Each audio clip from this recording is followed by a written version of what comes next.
Hi guys, today I'm going to be doing another mystery murder slash disappearance video, so I hope you enjoy. So the person we're going to be talking about today is Dorothy Scott. She was a single mom, aged 32, with a son. So Dorothy worked as a secretary for this job in a office, and she lived in California opposite Disneyland with obviously her son. And people say in her life, like her friends and family, that she was a very quiet person. So Dorothy was very religious. She didn't date anyone. She was very, as we said, quiet. She was, like people said, very dull, and never went out the house. She only went out if she needed to go out, so like go shopping or go to work. She never did it for fun or as like hobbies. So obviously that you can see why she would be very kept to herself and people wouldn't see much of her. So everyone said that she was a very nice person, kind, like loving to her family, obviously to her son, but she just didn't really interact very often. But when she did, she was very free, like sweet and kind to other people. So this is where kind of the case starts. From 1980, she was getting like phone calls from someone that she didn't know, so like a stalker, and would kind of describe what she was wearing that day and say things that only she would know and family friends would know. And the stalker would go from being really happy and like complimenting her outfit and things like that, and then go to the completely other scale and be really threatening and like threatening to hurt her and things like that. And the voice on the other end she thought sounded familiar but could never register it and never knew like who it could be, so she kind of just carried on with her days when the stalker would call. So on May 28th, 1980, she went and dropped her son off at her mum and dad's while she went into work. So she arrived at work and she noticed one of the co-workers was acting like really ill, like really drowsy and sleepy, and then they all noticed a rash on his arm, like a red mark, and they thought it could be quite dangerous. So her and Pam, which was the other co-worker that went with them to the hospital with the man whose arm was injured, they went to hospital to go have it checked. And also on her way to driving the friend to the hospital, she dropped off at her mum and dad's to tell her that she will be late home because she is taking him to the hospital. And she also went home to her house to change her scarf from a black scarf to a red scarf. So all three of them spent several hours in A&E or wherever they are to get it checked out. And then by the end of it, it turned out it was a spider bite by a black widow. So obviously they went up to the pharmacy to get the medication for it, and through them while they were waiting, Dorothy said to Pam and to Conrad that she will go round and bring the car to them because obviously she didn't want Conrad to be walking all the way to the car. So as Conrad and Pam were signing the papers, obviously Dorothy was out getting the car, driving it round to the entrance, and as they came outside, they were stood there waiting about 2-3 minutes until she pulled up. And when she pulled up, she was like driving really fast with her headlights beaming on them, and drove straight past them, and they were stood there waving at them, waving at her, trying to get her attention, maybe thinking that she forgot them or she had to go somewhere maybe. But then once the car turned out, they turned the headlights off and shot the other way, to where they were going to go home to her son, because Pam and Conrad obviously must have thought, well, maybe there's an emergency back with her son, so she has to go home really quickly. But what I don't get is how come she couldn't have just stopped, pick them up and go, or kind of do something like that. And bear in mind, back then they didn't have any phones, she couldn't call anyone, so I don't know how they'd get hold of her, or how they could get hold of her to come back. So they were stood there for another 2-3 hours waiting to see if she'd come back, but she never returned. And for some reason they managed to find a payphone, Pam and Conrad, and rang up her parents and said, is she there, because she hasn't come and picked us up. And they said no, she's not there. So somehow Conrad and Pam got home perfectly safe, and Conrad's bike disappeared. So a couple hours later, from when they got back from the hospital, they ended up calling the police, and then I think it was like the next day or like a couple hours later, they found Dorothy's car like abandoned somewhere on fire, like fully lit up in flames, and no one was in it. There was no trace of someone being in it, so it was the question of where was she. So a week after they had been looking for Dorothy, her mum heard the phone ring, so she went up to go pick it up. When she answered, she heard another voice on the other side of the phone saying, do you know Dorothy? And she says, yes, I'm her mum. And then the voice said, I have her, and hung up. And so maybe that was, people think that that was the same person that was contacting Dorothy before she got kidnapped. So once they contacted the police and found the car, the police said not to inform the newspaper, which is probably the best bet for them to go to, because then people might have seen it, being witnesses and things like that.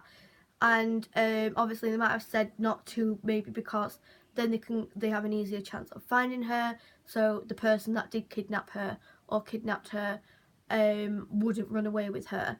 And so after a while, the family got fed up of not being able to contact the newspaper. So 2 or 3 weeks after she went missing, they contacted the newspaper, wrote an article about her and like who she was and where she went missing, and like the day and the time. And then one day after the newspaper was published, they got another phone call from the same person saying, I killed her. The caller provided details about what Dorothy was wearing and why she was at the hospital the night to prove he was the real deal. And what he said, as well as that, he said, I killed her, I killed Dorothy Scott, she was my love, I caught her cheating it with another man, she denied having someone else, I killed her, and then the phone call ended. So obviously I just said about the person describing what she wore that night, why she was there, and what time she was there. So obviously they knew something. So the night that Dorothy went missing, the caller said that the stalker said that that Dorothy rang him that night, and that's how he knew. But Pam insisted that it wasn't true because she didn't leave her side. So something else that is really strange is after Dorothy went missing, every Wednesday midday, when Vera, her mum, was at home by herself, the caller would ring consistently every Wednesday and ask if Dorothy was in, and obviously she replied no, and he would either say, I have her, or I've killed her, and then end the phone call. So that would happen every Wednesday for the next 4 years, so which is a lot. And also one day Dorothy's dad was in the house for some reason, and he answered the phone one Wednesday, and as soon as he said hello, the caller like declined it, like put the phone down on him. And the police have tried to tap the phone, kind of figure out where it was coming from, but because the phone calls were so short, there were no chance of getting a signal from somewhere to kind of pinpoint where the person was calling from. So in 1984, 4 years later, a construction worker found some bone remains in the construction yard where they were working, and it was identified to be some dog bones, but then underneath the dog bones were Dorothy's remains, and they have all been identified as Dorothy's bones. And her mum had previously identified a ring and things like that to prove it was her. And people believe that maybe the person that did it was like killed dogs before, or like hurt animals, and then kind of thought, well, if I put the bones underneath, then they'll assume that the rest are the dog bones as well, which people still believe. And after they found the bones and the remains of Dorothy, 2 more phone calls came from the killer or the stalker and just asked if Dorothy was there, which wouldn't make any sense if he killed her, and obviously they know where she is, so we never know. So people believe that the person that was on the other end of the phone, or the person that killed her, had like a relationship in their head about her, and like wanted to be with her, and kind of fantasized about being with her and being part of her life. And so what people think maybe what caused it to happen was when she drove her co-worker Conrad to the emergency room, he or she must have thought that was like a boyfriend or a relationship that she had, and maybe got angry, and then that's what caused that person to kill her. And in general, people just think that the person that did it isn't right in the head, and just doesn't realise what it was, and knowing that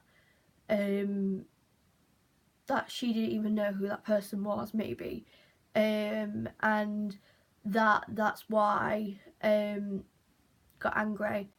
So now I'm going to talk about the suspects and the theories behind all of them for what happened. So the first and main suspect is the ex-husband, but this theory kind of got debunked straight away because 1, he had a really good, like a really strong alibi. 2, he was Sean's dad, so he wouldn't do anything to hurt Sean or his mum. Yes, they were divorced, but he still really loved Dorothy and really wouldn't do anything to hurt her. Yes, he might know where she works, who she's dated, and different things like that, and might have even seen her wardrobe to see what she's wearing, something like that, something really strange. But not many people think it can be him because of his alibi, because he was in Manhattan, I think, or something far away from there, so really he wouldn't have either a motive or an alibi to be to kill her or to harm her. So the final suspect, and the most believable suspect, is Mike Butler. And Mike Butler is a brother of a co-worker that worked with Dorothy, and obviously Dorothy has passed him in the past before, and so she has been acquainted with him, knows his voice, and he is a really different type of person. He is involved in cults, he follows cults, he's just a very strange person, and in general no one can trust him, like he's a bit psychopathic, like things like that. And this theory came up because of Sean, Dorothy's son, in later years, where he believes that he had something to do with it, and the police have been notified and other people have notified the police, but they've never done anything about it, and they say, we know, we're keeping an eye on it, like things like that. And to say how long it's been, like there's been no, like it's not been solved at all, and like yeah, there's it's been a long time, and there's cases that have been longer than this, like shorter than this, and they've been solved, and they're a lot more difficult than this. So people have kind of said that it might be Mike Butler, but we're not sure. But Sean, the son, has contacted the co-worker of Dorothy, the sister of the brother, and every time she denies the call, doesn't leave a message, doesn't ring back, things like that. So it's really not, like, they still can't find out. And like, maybe that's why the dad, when he picked up, he hung up, because obviously he knows him, and so maybe he thought, oh crap, I recognise the voice, he'll recognise my voice, and hang up. And now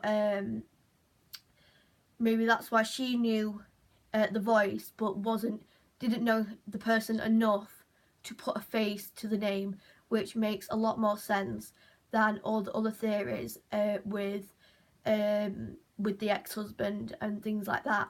And maybe the reason why he killed her was because maybe he was at the RE emergency room where the friend got taken in. Maybe he followed the car, even though the car would be too fast for him to walk behind.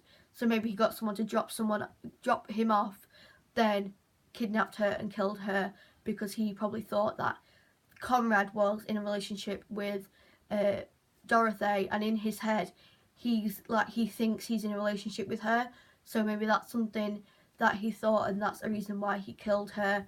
And he said that she was cheating on him because in his head they were together. So that is it for today. I hope you enjoyed today's video. I love filming these type of videos.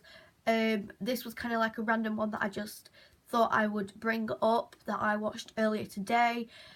So I hope you enjoyed. Like and subscribe, comment down below what you want to see me do next, and I will see you all next time. Bye.